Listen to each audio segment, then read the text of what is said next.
सो आज हम पढ़ने की कोशिश करेंगे रेशनल और इरेशनल नंबर और इनके बीच का डिफरेंस भी जानने की ट्राई करेंगे। देखो, रेशनल नंबर वो होते हैं जिनको P अपॉन Q की फॉर्म में लिख सकते हैं, और यहाँ Q क्या नहीं होना चाहिए, जीरो नहीं होना चाहिए। और इरेशनल नंबर वो होते हैं जिनको P अपॉन Q की फॉर्म में नहीं लिख सकते हम। ठीक है, इनके कुछ एग्जाम्पल देता हूँ जिससे आपको और क्लैरिफाई होगा। जैसे 1/2, 1/3, 5/9, ये जो P अपॉन Q यानी एक ऊपर इंटीजर आएगा एक नीचे, ये नेगेटिव भी हो सकते हैं, कोई इशू नहीं है। दोनों नेगेटिव, एक नेगेटिव, जैसा मर्जी, यानी नेगेटिव पॉजिटिव दोनों इंटीजर आ सकते हैं। बस कंडीशन ये है कि डिनोमिनेटर में जीरो नहीं होना चाहिए। वो किसी और शॉर्ट में डिस्कस करेंगे क्यों नहीं जीरो होना चाहिए।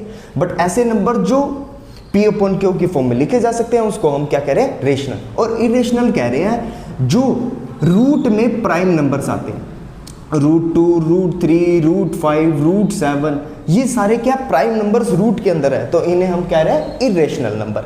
एक और तरीके से ये डिफरेंस है, कैसे डिफरेंट है, जैसे इनको हम लिख सकते हैं 0.5, जैसे 1/2 को 0.5 लिख सकते हैं, यानी पॉइंट के बाद खत्म हो रहे हैं कभी ना कभी। 1/3 को लिख सकते हैं 0.333333 डॉट डॉट चलता रहेगा, यानी ऐसे नंबर्स जो पॉइंट के बाद कभी खत्म नहीं हो रहे लेकिन रिपीट होने चालू हो गए, तो ऐसे नंबर्स को कहते हैं, जो खत्म होते हैं उसको कहते हैं टर्मिनेटिंग, और जो खत्म नहीं होते उनको कहते हैं नॉन टर्मिनेटिंग। बट यहाँ नॉन टर्मिनेटिंग की कंडीशन क्या है कि वो रिपीट होने स्टार्ट हो गए। तो रेशनल नंबर में दो ही तरह के एग्जांपल आते हैं पॉइंट्स के अंदर, कि या तो वो पॉइंट के बाद खत्म हो जाते हैं यानी टर्मिनेटिंग, और या पॉइंट के बाद खत्म नहीं होते, नॉन टर्मिनेटिंग के साथ साथ रिकरिंग यानी रिपीट होने चालू हो जाते हैं।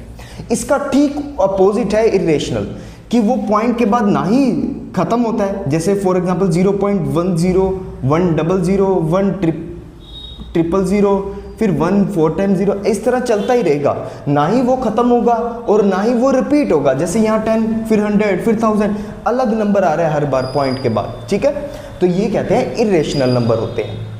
आई होप आपको क्लियरली समझ आया होगा। और इनको कहते हैं non terminating, non recurring number, ना ही रिपीट होना और ना ही खत्म होना।